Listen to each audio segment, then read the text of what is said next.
presidente. Yo creo que este debate llega en un momento muy importante por la dramática situación social, laboral que se está viviendo en Buenaventura. Pero yo quisiera aprovechar también aquí para ubicar unos temas en el contexto nacional.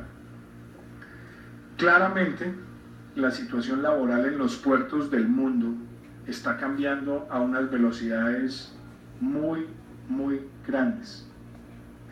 La automatización portuaria se ha convertido en uno de los mayores factores de pérdida de capital humano en los puertos del mundo. Esto no es un tema solamente de Buenaventura. En la medida que va llegando más tecnología y hay más automatización, estamos viendo el desplazamiento de esa fuerza laboral. Entonces, la discusión es una de dos: nos oponemos a la automatización, cosa que me parecería que es ir en contra de la dinámica mundial del sector, o empezamos a entender que Buenaventura tiene otros problemas que son críticos relacionados con las cosas que deberían gravitar en torno a una gran estructura portuaria. Porque si bien es cierto que en otros países del mundo se está ocurriendo el mismo fenómeno con los servicios portuarios y la operación portuaria, no es menos cierto que otros países están aprovechando para fortalecer la infraestructura industrial y empresarial que gravita en torno a los puertos. Y yo creo que allí es donde nosotros deberíamos plantearnos preguntas como esta. ¿Están dadas las condiciones para que, por ejemplo, una ciudad como Buenaventura aprovechara la capacidad de estar al lado del agua para tener esquemas industriales con todos los beneficios y las condiciones para aprovechar los mercados de Oriente? Yo creo que esa es la pregunta también de fondo, doctor Antonio, y de pronto la respuesta es no. De pronto hay mucha base industrial que termina yéndose a otras regiones del Valle del Cauca, pero no tiene los incentivos suficientes para asentarse en Buenaventura. Yo quisiera decir ahí que, por ejemplo, uno de los proyectos más importantes y más emblemáticos que están en la discusión del Pacífico y relacionados con Buenaventura es el CAEPA, que es toda la construcción de este centro de infraestructura básica para producción industrial que viene desarrollando de tiempo atrás la FDI, la Fundación para el Desarrollo Industrial del Valle. Y yo creo que es ahí donde deberíamos empezar a fijarnos una serie de instrumentos de política pública que se vieran reflejados en esos incentivos para la base industrial y que esa base industrial permita generar empleos formales de manera sostenible. Yo creo que hay unos temas también importantes para tocar ahí en lo que tiene que ver con la cobertura de servicios sociales en Buenaventura, porque es prácticamente absurdo que un puerto que puede tener un aporte de más del 25%, del 30% en el flujo de carga que entra a un país, tenga una situación de cobertura social tan precaria. En la calidad de la educación, en la calidad de la salud, en las condiciones de vivienda, en las condiciones de servicios públicos domiciliarios, razón por la cual difícilmente se van a asentar allí quienes van a generar empleos formales. Entonces, yo creo que usted ha planteado aquí un tema muy puntual frente a una formalización en unos esquemas portuarios, pero yo no sé si esa formalización realmente sea un tema que se pueda simplemente imponer, y quizás con argumentos tan sólidos como los que usted presentaba de costos marginales. Yo no sé si eso se pueda imponer y si convenga imponerlos.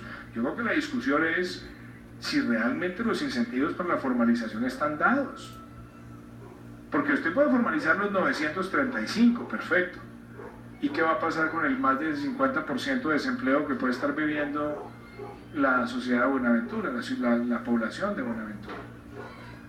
Yo creo que aquí también nosotros deberíamos plantear, y en esto, señora ministra, yo quisiera hacer un interrogante. Eso es un tema que además se ha discutido mucho.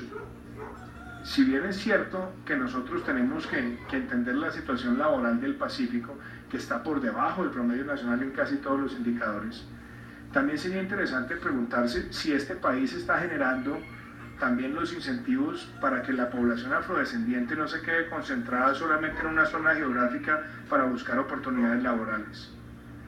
Y ahí, por ejemplo, hay que por lo menos abrir el debate de si convendría en el país empezar a abrir un incentivo generalizado también para la contratación laboral de minorías. Es decir, si empresas en otras regiones del país también pueden contratar esa mano de obra calificada y no calificada, y que haya un incentivo para generar ese balance de minorías, porque la verdad es que en el resto del país el porcentaje de la contratación laboral formal de minorías como la población afrodescendiente es muy bajo. Y estamos hablando que este país tiene más habitantes afrodescendientes que muchas ciudades, que muchos países, perdón, de inclusive África. Nosotros tenemos una de las ciudades capitales con más población afrodescendiente del continente, que después de Brasil, que es Cali. Entonces la pregunta es, ¿por qué no pensar que esta problemática laboral la podamos llevar a la discusión con las empresas y que eso se pudiera ventilar en el Consejo Gremial? Y por último, yo quisiera, doctor Antonio, que no nos quedáramos solamente en el plan de formalización acá cuando hablamos del tema de Buenaventura, y quizás déjeme hacerle planteamientos por lo menos para provocar más la discusión. ¿Sería viable, por ejemplo, pensar en un esquema futuro en una ciudad como Buenaventura que pudiera convertirse casi que en una ciudad empresa?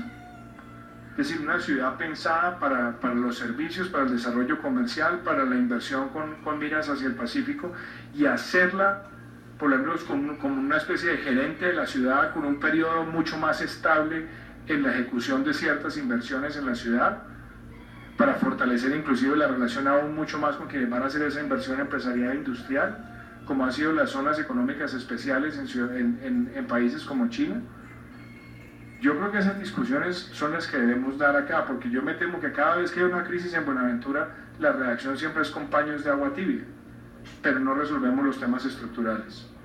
De manera que yo quisiera dar estos comentarios para que no nos quedáramos acá simplemente en la disertación, sino que pudiéramos entender, uno, cuál es la realidad laboral de los puertos y cómo hay una migración de los puestos de operación y servicios hacia la consolidación industrial de las zonas aledañas.